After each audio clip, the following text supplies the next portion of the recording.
자, 이 그림 한번 보시겠어요? 600년 전에 꾼 꿈이 고스란히 담겨 있습니다. 그런데 말이죠, 이 그림의 가장 큰 비밀이 눈이 아니라 귀로만 들을 수 있는 거라면 어떨까요? 지금부터 그림 속에 꼭꼭 숨겨진 그 비밀스러운 음악을 한번 찾아가 보려고 합니다. 아, 정말 장엄하죠. 이게 바로 15세기 조선시대의 시각적 걸작으로 꼽히는 바로 그 몽유도원도입니다. 꿈속에서 거닐었던 복숭아밭, 이 그림 자체만으로도 정말 완벽해 보이잖아요? 근데 그림의 비밀이 음악이라니? 이게 대체 무슨 소리일까요? 상상이 잘 안 가시죠? 이 미스터리를 풀려면요, 우리는 화가를 찾아갈 게 아니라 아주 특별한 음악가 한 명을 만나봐야 합니다. 좀 놀랍지 않으세요? 이 그림이 그려진 시대의 핵심 인물 중 한 명이 글쎄 화가가 아니었다는 겁니다. 바로 조선 역사상 가장 중요한 음악가 중 한 명으로 꼽히는 박연이라는 인물이었어요. 자, 그럼 박연이 대체 어떤 인물인지 한번 빠르게 살펴볼까요? 그는 1378년에 태어나 1458년에 세상을 떠났고요. 우리에게는 세종대왕 시절에 활동한 아주 뛰어난 문관이자 음악가로 알려져 있습니다. 근데 이분이 얼마나 대단했는지는요, 딱 이 사실 하나만 봐도 알 수 있어요. 박연은 왕산악, 우룩과 함께 한국 역사상 단 3명뿐인 3대 악성, 그러니까 위대한 음악의 성인으로 꼽히는 그런 인물입니다. 정말 대단하죠. 박연에게 주어진 가장 중요한 임무가 있었어요.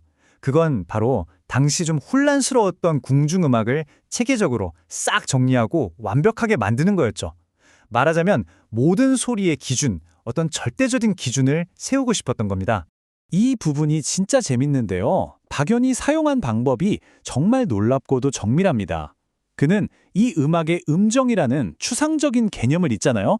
해주에서 난 아주 작은 기장알갱이라는 이 손에 잡히는 물리적인 세계에 딱 뿌리내린 거예요. 와, 정말 기발하지 않나요? 여기 이 인용문을 보면 그의 열정이 얼마나 대단했는지, 또 그가 얼마나 큰 정치적 압박을 느꼈는지 생생하게 알 수 있습니다. 제발 중론이 벌떼같이 일어나면 제 뜻을 이루지 못할까 너무 걱정됩니다. 이건 단순히 기술적인 작업을 넘어서 자신의 목표를 이루기 위해 왕에게 정말 간절하게 호소했던 그런 인간적인 면모를 보여주는 거죠. 하지만 박연의 인생에서 가장 중심이 되는 갈등은 아이러니하게도 바로 그가 모시던 왕, 세종대왕과의 의견 차이였습니다. 음악이라는 하나의 주제를 두고 당대 최고의 두 거인의 생각이 달랐던 겁니다.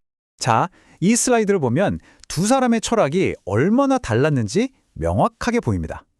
박연은 격식 있고 우아한 중국의 재래악, 즉 아악이야말로 통치를 위한 올바른 소리라고 봤어요.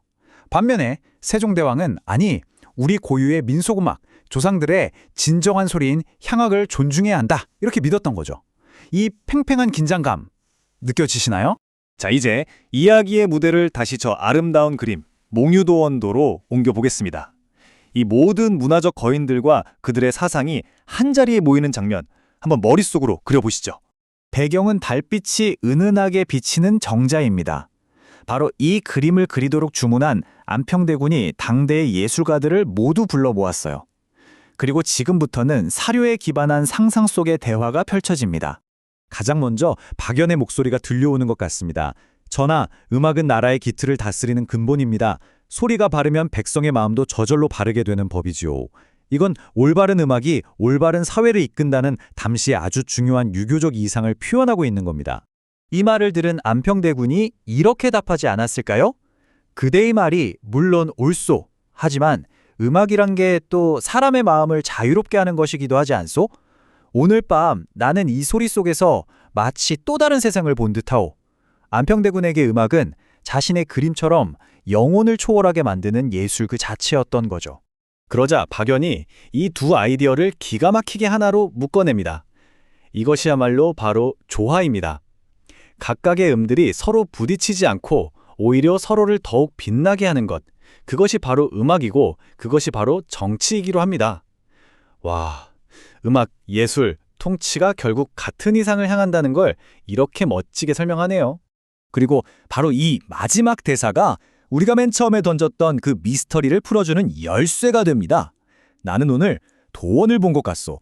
적이 걸린 그림 속이 아니라 바로 지금 이 소리 속에서 말이오. 안평대군은 박연의 음악을 들으면서 몽유도원도가 묘사하는 바로 그 꿈의 세계를 직접 체험한 거나 마찬가지였던 겁니다. 자, 그렇다면 이렇게 위대한 음악가였던 박연의 삶은 과연 어땠을까요? 그가 남긴 유산 속에는 우리가 지금까지 몰랐던 또 다른 소리가 숨어 있습니다. 이게 바로 핵심인데요. 한 천재의 두 얼굴을 보여주는 거죠. 궁중음악을 완벽하게 표준화한 음악의 대가이면서 동시에 성균관에서 후학을 양성한 훌륭한 교육자였죠. 하지만 다른 한편으로는 궁중악공을 이용해서 사적인 이익을 취했다는 비난도 받았고 유산 문제로 가족의 의무를 소홀히 했다는 비판도 받았습니다. 결국 아들이 왕위 찬탈 음모에 연루되면서 불명예스럽게 경력을 마감하게 되죠. 빛과 그림자가 아주 뚜렷했던 겁니다. 화려했던 경력의 끝은 참 조용하고 어찌 보면 좀 비극적이었습니다. 모든 걸 뒤로하고 고향으로 돌아가서 회고록을 쓰고 조용히 피리를 불면서 생을 마감했다고 전해집니다. 자, 그럼 오늘 이야기를 마무리하면서 핵심 메시지를 한번 짚어보겠습니다. 우리가 지금까지 살펴본 건 그냥 단편적인 사건들이 아니에요. 이게 바로 오늘 이야기의 가장 중요한 결론입니다. 15세기 조선이라는 문화적 황금기에는요, 그림, 시, 음악, 그리고 철학 같은 것들이 각각 따로 노는 게 아니었어요. 이 모든 것들이 마치 하나의 생생한 직무를 짜는 실들처럼 아주 촘촘하고 깊게 연결되어 있었다는 거죠. 마지막으로 여러분께 이 질문을 한번 던져보고 싶습니다. 그렇다면 오늘날 우리가 보는 수많은 예술작품 속에는 또 어떤 들리지 않는 음악이 숨어 있을까요? 앞으로 그림을 보실 때 그 뒤에 숨어 있는 소리는 무엇일지 한번 상상해 보시는 건 어떨까요?